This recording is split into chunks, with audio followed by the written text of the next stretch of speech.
പ്രിയമുള്ളവരെ, ഈശോ പത്രോസിന്റെ വള്ളത്തിൽ കയറി ജനങ്ങളോട് ദൈവരാജ്യത്തിന്റെ സുവിശേഷം പ്രഘോഷിക്കുന്ന ഒരു സന്ദർഭമുണ്ട്. മരുഭൂമിയിലെ തന്റെ ഉപവാസത്തിന് ശേഷം ആത്മാവിനാൽ പരീക്ഷിക്കപ്പെട്ട് ഈശോ മടങ്ങി വന്നത് തന്റെ ജന്മസ്ഥലമായ നസ്രത്തിലേക്കായിരുന്നു. അവിടെ ഒരു സിനഗോഗില് ഈശോ പതിവ് പോലെ വിശുദ്ധ ഗ്രന്ഥം വായിക്കുകയാണ്. ദരിദ്രരെ സുവിശേഷം അറിയിക്കുവാൻ അന്ധർക്ക് കാഴ്ചയും അടിച്ചമർത്തപ്പെട്ടവർക്ക് മോചനവും കർത്താവിന് സ്വീകാര്യമായ വത്സലവും ഇതാ പ്രഖ്യാപിക്കുന്നു. പരസ്യ ജീവിതകാലം ഇതാ തുടങ്ങുന്നു. അവന്റെ വചനത്തിലും വാക്കുകളിലും വിശ്വാസ ധീരതയിലും ഉദ്ദേശ ലക്ഷ്യങ്ങളിലുമെല്ലാം ജനങ്ങൾ അവനെ പുകഴ്ത്തി. എന്നാൽ സ്വന്തം നാടായ നസ്രത്ത് ആയതുകൊണ്ട് തന്നെ ജനങ്ങൾ ചോദിക്കുവാൻ തുടങ്ങി, ഇവൻ ആ ജോസഫിന്റെ മകനല്ലേ? മരപ്പണിക്കാരൻ ജോസഫ്. അതെ, ഒരു പ്രവാചകനും സ്വന്തം നാട്ടിൽ വിലമതിക്കപ്പെടത്തില്ല. കഫർനാമിൽ ചെയ്തതുപോലെയുള്ള അത്ഭുതങ്ങളൊന്നും നസ്രത്തിൽ ചെയ്യുവാൻ ഈശോയ്ക്ക് സാധിച്ചില്ല. കാരണം വിശ്വാസം വേണ്ട രീതിയിൽ ഈശോയിൽ അർപ്പിക്കുവാൻ സ്വന്തം നാട്ടിലുള്ളവർ തയ്യാറായില്ല എന്നുള്ളതാണ്. ഈശോ അവിടെ നിന്നും ഒഴിഞ്ഞുമാറി ഗലീലി പ്രദേശങ്ങളിലേക്ക് പോവുകയാണ്. അതായത് കഫർനാമിലേക്ക് പോവുകയാണ്. പല അത്ഭുതങ്ങളും ഈശോ അവിടെ പ്രവർത്തിക്കുകയും ദൈവരാജ്യത്തിന്റെ സുവിശേഷം അനേക മക്കളിലേക്ക് എത്തിക്കുകയും ചെയ്യും. യേശുവിനെ കുറിച്ചുള്ള ഖ്യാതി അനുദിനം ഗലീലി പ്രദേശത്ത് വളർന്നു വന്നു. ധാരാളം ആൾക്കാർ അവനെ അന്വേഷിച്ച് ഏത് സിനഗോഗിലാണ് ഇന്നത്തെ പ്രഭാഷണം എന്നുള്ള കാര്യങ്ങൾ അന്വേഷിച്ച് അവന്റെ പുറകെ കൂടുവാൻ തുടങ്ങി. ഈശോ ഗലീലി തടാകത്തിന്റെ തീരത്തുകൂടെ സഞ്ചരിക്കുകയാണ്. അപ്പോൾ ഇതാ ധാരാളം ആൾക്കാർ അവനെ അന്വേഷിച്ച് അവന്റെ വാക്കുകൾ കേൾക്കുവാനായിട്ട് ഓടിക്കൂടുന്നു. ഈശോ പത്രോസിന്റെ വള്ളത്തിലേക്ക് കയറുകയാണ്. തീരത്തു നിന്നും അല്പം അകലത്തേക്ക് മാറ്റിയിടുവാൻ ആവശ്യപ്പെട്ടു. തീരത്ത് തിങ്ങിക്കൂടിയ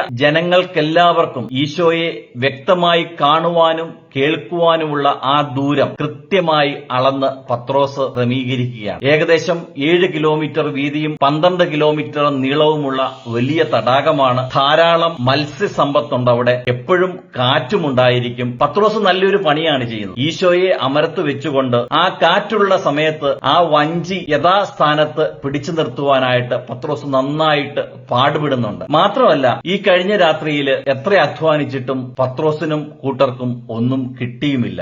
നല്ല ക്ഷീണമുണ്ട്. എന്നാലും 1.5 മണിക്കൂർ ഈശോ പറഞ്ഞതനുസരിച്ച് പത്രോസ് ആ വള്ളത്തിൽ ഇരുന്ന് ഈശോയെ സഹായിക്കുകയാണ് ദൈവരാജ്യത്തിന്റെ വികസനത്തിനായി. പത്രോസിന്റെ ഉള്ളിൽ ദുഃഖമുണ്ട്. തന്റെ ഈ കഴിഞ്ഞ മണിക്കൂറുകളിലെ അധ്വാനം മുഴുവൻ വ്യർത്ഥമായി. ഒരു മീൻ പോലും അവന് ലഭിച്ചില്ല. ഈശോയുടെ പ്രഭാഷണത്തിന് ശേഷം ഈശോ പത്രോസിനോട് പറയുകയാണ്, നീ ആഴത്തിലേക്ക് വലയിടുക. പത്രോസ് ആത്മഗതം ചെയ്ത് കാണും, ഈശോയോട് പറഞ്ഞും കാണും, കർത്താവേ, രാത്രി മുഴുവൻ ഞാൻ അധ്വാനിച്ചതാണ്, ഒരു മീനെ പോലും എനിക്ക് കിട്ടിയില്ല. എവിടെ വലയിടണമെന്നും ഞങ്ങൾക്ക് പരമ്പരാഗതമായ പല അറിവുകളൊക്കെ ഉണ്ട്, പക്ഷെ അതൊന്നും ഫലിച്ചില്ല. എങ്കിലും ഞാൻ നീ പറയുന്നിടത്ത് വലയിടാം. പത്രോസ് വലയിടുന്നു. വല നിറയെ കണ്ണികൾ വിട്ടുപോകത്തക്ക രീതിയിൽ ധാരാളം മത്സ്യം പത്രോസിന് ലഭിക്കുകയാണ്. ഈശോ പത്രോസിനോട് പറയുകയാണ്, നീ എന്നെ അനുഗമിക്കുക, ഞാൻ നിന്നെ മനുഷ്യരെ പിടിക്കുന്നവരാക്കാം. പത്രോസും സെബദി പുത്രന്മാരായ യാക്കോബും യോഹന്നാനും അന്ത്രയോസ് ഈശോയുടെ ആദ്യത്തെ 4 ശിഷ്യന്മാരാണ്. ഈശോയെ അനുഗമിക്കാൻ തീരുമാനിച്ചു. തങ്ങളുടെ വലയും വള്ളവും വലിയ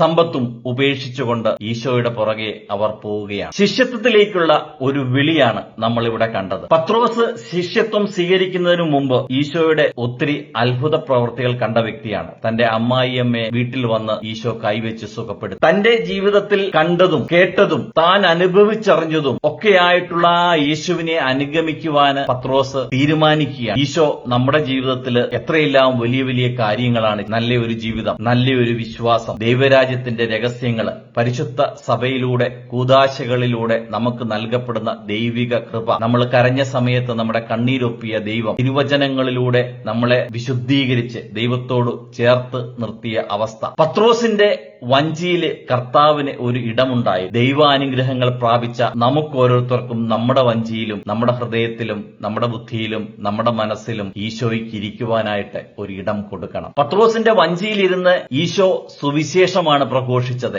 അനേകായിരങ്ങളോട്. ആ സുവിശേഷം കർത്താവിന്റെ മുഖം കണ്ടുകൊണ്ട് തന്നെ ശ്രവിക്കുവാൻ പത്രോസ് ഒത്തിരിയേറെ കഷ്ടപ്പെട്ടു. നമ്മുടെ വൈദഗ്ധ്യങ്ങൾ, പ്രാഗൽഭ്യങ്ങൾ, ദൈവം നൽകിയിരിക്കുന്ന കഴിവുകൾ എല്ലാം സുവിശേഷത്തിന് വേണ്ടി, യേശുവിനെ യേശുവിനെ മറ്റുള്ളവർക്ക് കാണിച്ചു കൊടുക്കുവാനായി യേശുവും മനുഷ്യരുമായിട്ടുള്ള ആ ദൂരം ക്രമപ്പെടുത്തി നിർത്തിക്കൊണ്ട് എല്ലാവരുടെയും ജീവിതത്തിൽ ആ യേശുവിന്റെ മുഖം വ്യക്തമാക്കി കാണിച്ചു കൊടുക്കുവാനുള്ള വലിയ ഒരു വിളി നമുക്ക് ഓരോരുത്തർക്കുമുണ്ട്. ഇന്നത്തെ സുവിശേഷത്തില് നമ്മൾ കാണുന്നത് ആദ്യമായിട്ട് കർത്താവ് 4 ശിഷ്യന്മാരെ തന്റെ ഗണത്തിലേക്ക് വിളിക്കുകയാണ്. സുവിശേഷം പ്രഘോഷിക്കുവാനും രോഗികളെ സുഖപ്പെടുത്തുവാനും ഈശോയുടെ കൂടെ ആയിരിക്കുവാനുമാണ് ശിഷ്യന്മാരെ ഈശോ തെരഞ്ഞെടുത്തത്. നമ്മളെയും ഈശോ വിളിക്കുന്നത് അതിനുവേണ്ടി തന്നെയാണ്. നമുക്ക് പ്രാർത്ഥിക്കാം. നല്ല ഈശോയെ, പത്രോസിന്റെ വഞ്ചിയിൽ അങ്ങ് കയറിയിരുന്ന് അനേകായിരങ്ങളോട് സുവിശേഷം പ്രഘോഷിച്ചു. ഈശോയെ, എന്റെ ഈ ജീവിത വഞ്ചിയിൽ അങ്ങ് കയറിയിരിക്കുവാൻ ഞാനും ആഗ്രഹിക്കുന്നു. വള്ളം നിറയെ മത്സ്യങ്ങൾ